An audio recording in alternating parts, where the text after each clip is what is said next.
다시 생각해보는 임진왜란 그 6번째 시간입니다. 용인 전투가 6월 5일이었고 선조의 3차 파천은 6월 11일이었습니다. 파천에 6일이 더 걸린 이유는 선조가 평양을 떠날 때 평양 백성들이 파천을 방해하고 앞길을 막았기 때문이었습니다. 그래도 선조는 한양과 개성을 버렸듯이 꿋꿋하게 평양도 버렸습니다. 선조 일행은 평양을 떠나며 서인의 당 대표였던 윤두수와 한강 개성 방어선에 모두 실패했던 김명원을 평양에 남겨두어서 평양 방어를 담당하게 했습니다. 김명원은 평양 방어전에서 야습을 감행했는데 성공하긴 했지만 마치 벌집을 건드린 양 야습당한 일본군을 지원하러 수많은 일본군이 몰려오자 김명원의 야습부대는 바로 퇴각했는데 이 과정에서 적에게 죽은 숫자보다도 도망치면서 물에 빠진 숫자가 더 많았다고 합니다. 이 고니시 유키나가의 대군을 보고 승산이 없다고 판단한 윤두수도 무기를 물에 버리고 평양을 빠져나와 버리자 고니시 유키나가는 쉽게 평양성을 함락해버렸습니다. 서울, 개성, 평양, 한반도 중북부의 가장 중요한 이 세 곳이 일본군에게 점령되었습니다. 그런데 예상치 못한 조선군의 승리가 연이어 조정에 보고되었습니다. 바로 전라도 해상에서 이순신이 이끄는 조선 수군의 승전 보고였습니다. 임진왜란 시 일본 수군의 역할은 적극적인 전쟁이 아니라 육군의 서포트 격으로 참전을 했습니다. 일본에서 조선으로 쳐들어갈 때 식량을 전부 챙겨서 가버리면 큰 짐이 되기 때문에 도요토미 히데요시는 일본 육군이 북상하는 동안에 일본 수군이 한반도 최고 곡창지대인 전라도를 장악해서 그곳에서 병참 및 식량을 확보하려 했던 것입니다. 그런데 전라도의 해상을 방어하고 있던 당시 전라 좌수사 이순신이 세 차례에 걸친 해전에서 모두 승리해서 일본 수군의 진격을 방해했고 이 때문에 일본 육군은 보급과 병참에 문제가 생긴 것입니다. 특히 이순신의 그 3차 해전이었던 한산도 대첩은 임진왜란의 3대 대첩으로 꼽히는 전쟁이고 4차 해전에서는 이순신이 전라 경상 수군을 연합을 해가지고 직접 부산까지 쳐들어가서 일본 수군의 본부를 쳐부수었습니다. 자, 실록에서는 이순신의 승전 보고를 연이어 받자 조정은 뛸 듯이 기뻐했다고 적혀 있습니다. 일본 측 입장에서는 전쟁이 장기화될수록 군량의 문제가 심각해지기 때문에 전라도 지역을 무조건적으로 장악해야만 했습니다. 하지만 이순신을 도저히 일본군이 이겨낼 수가 없어서 도요토미 히데요시는 일본 육군으로 하여금 경상도에서 전라도로 진격하게 했습니다. 하지만 이마저 좌절시킨 게 바로 경상도의 의병들이었습니다.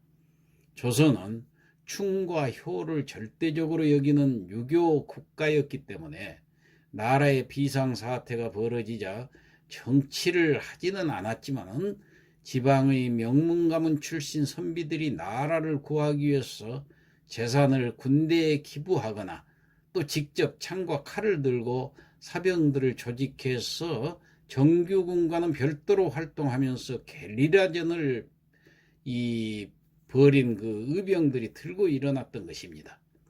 대표적인 경상도 의병의 의병장은 바로 곽재우였습니다.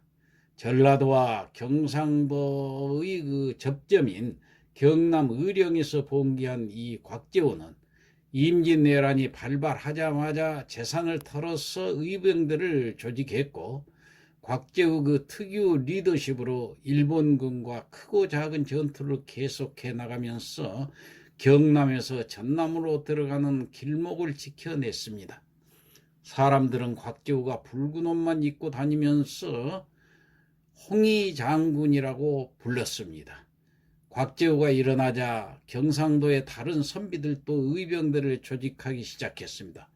이들 대부분이 거창, 고령 등 경남에서 전남으로 들어가는 길목에서 일어난 의병대여서 경상도에서 전라도로 들어가 이순신의 뒤를 치면서 전라도를 장악하겠다는 그 도요토미 히데요시의 작전은 금방 물거품이 되어버렸던 것입니다. 도요토미 히데요시는 작전을 바꿔서 충청도에서 전라도로 들어가는 루트로 전라도를 장악하라는 지시를 내렸습니다. 당시 충청도에는 일본 육군 제6군이 주둔하고 있었습니다. 제6군을 이끄는 외장은 고바야키와 타카가게였습니다. 이 고바야키와는 전라도의 전주성 장악을 목표로 충청도에서 군대를 둘로 나누어서 전주성으로 진격을 했습니다. 그러나 둘로 나뉜 제6군 중 한 부대는 금산의 웅치에서 막혀서 도망할 수밖에 없었습니다. 웅치를 막아낸 영웅은 김제에서 군수를 맡고 있던 정담이었습니다. 웅치 전투 역시 굉장히 치열하고 사상자를 많이 낸 전투였습니다. 그리고 제6군의 다른 부대도 금산의 이치에서 또 막히게 되었는데, 이 이치를 지키고 있던 장수는 훗날 큰 활약을 한 권율이었습니다. 권율 역시 이치에서 일본군을 상대로 잘 버텨냈습니다.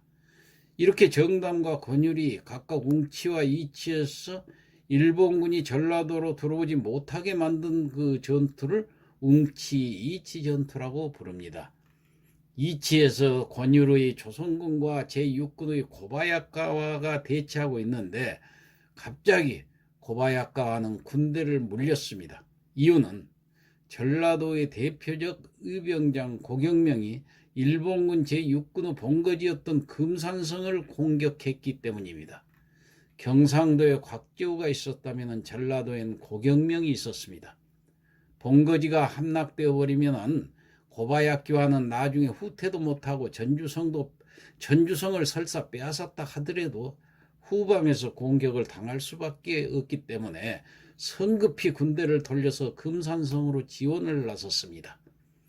고바야키와의 제6군 동군이 금산성에 도착하고 금산성 전투에서 고경명은 분전을 하게 됩니다. 10일 곽영과 합세해서 외적과 대회전을 시도하기로 하고 800여 명의 정예로 선제 공격을 했는데 외적은 먼저 약한 광군을 일제히 공격했습니다. 이에 겁을 낸 광군은 싸울 것을 포기하고 앞을 다투어 패주했으며 이에 사기가 떨어진 의병군마저 붕괴되고 말았습니다.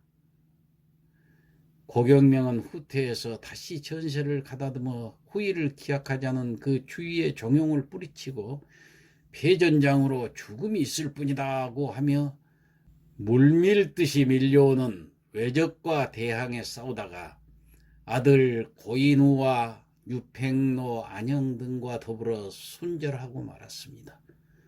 비록 금산성을 탈환하지는 못하고 전라도의 의병장 고경명은 전사했지만은 이 고경명이 고바야카와의 배후를 공격해 주었기 때문에 고바야키와의 전라도 진입은 좌절되었던 것입니다. 이렇게 조선 육군과 의병들이 전라도로 들어오는 일본 육군을 전부 막아내 주었기 때문에 이순신도 마음 놓고 바다에서 활기를 칠 수 있었습니다. 경상도의 곽재우, 전라도의 고경명, 또 충청도에는 조헌과 영규라는 의병장들이 있었기에 조선은 망하지 않고 다시 살아날 수 있었던 것입니다. 조헌과 영규는 충청도 의병부대를 통합하여 청주성을 탈환하는 전과를 올리기도 했습니다. 청주성 탈환 후에 조헌과 영규는 전라도 의병대들이 금산성 탈환 실패를 슬퍼하며 충청도 의병들을 이끌고 금산성으로 가서 다시 한번 금산성 전투를 펼쳤지만은 충청도 의병대들은 전멸하고 말았습니다. 싸우는 도중 질 거라는 걸 뻔히 알면서도 충청도 의병대들은 도망가지 않고 끝까지 싸우다가 전원 사망했던 것입니다. 고바야카와 의병들과의 이 두 차례에 걸친 전쟁에 제6군 군사 태반이 박살나고 상당히 지쳐버려서 더 이상의 싸움을 이어나가지 못했습니다. 전라, 경상, 충청 이외에서도 각 지역의 훌륭한 의병장들이 여러 전투에서 활약했습니다. 연안성에서 구로다 나가마사 일본군 제3군을 이겨낸 황해도 이정함이나 함경도에서 일본군 제2군 대장 가토 기요마사를 끝까지 괴롭혔던 함경도의 정문부, 그리고 경기도의 홍계남 등이 있었습니다. 묘향산의 서산대사와 금강산의 사명대사 등 각 지역의 의병들이 여러 곳곳에서 활약하여 일본군을 궁지에 몰아넣기 시작했습니다. 자, 다음 시간에 계속하겠습니다.